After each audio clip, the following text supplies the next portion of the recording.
Sudah lama kami tidak kedatangan tamu. 4 mahasiswa memutuskan pulang setelah melakukan penelitian di sebuah desa terpencil di Banyuwangi.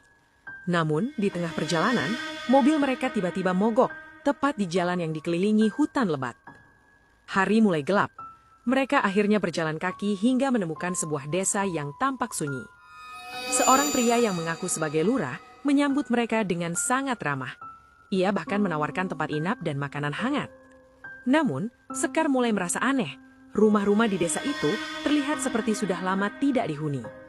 Merasa ada yang tidak beres, Sekar diam-diam membuka ponselnya. Meskipun sinyal lemah dan hampir hilang, ia mencoba mencari tahu tentang desa tersebut menggunakan aplikasi Dola AI untuk bertanya apakah ada desa terbengkalai atau desa yang ditinggalkan di daerah hutan Banyuwangi. Dalam hitungan detik, Dola AI menampilkan informasi bahwa desa tersebut sudah kosong sejak puluhan tahun lalu karena seluruh warganya menghilang secara misterius. Sekar terdiam, tangannya mulai gemetar. Kalau memang desa ini sudah lama kosong, kenapa bisa sampai terbengkalai seperti itu? Jawaban yang muncul membuat nafasnya tercekat, karena itu berarti yang menyambut mereka bukan manusia. Dan satu pertanyaan terakhir terus menghantui pikirannya. Apa efek dari desa yang terbengkalai? Sekar menelan ludah pelan. Ia mulai sadar, mungkin yang mereka hadapi bukan sekadar desa kosong, tapi tempat yang memang seharusnya tidak didatangi.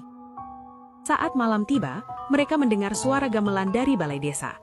Pak Lurah mengundang mereka untuk datang ke sebuah acara di balai desa. Di sana, warga desa berkumpul.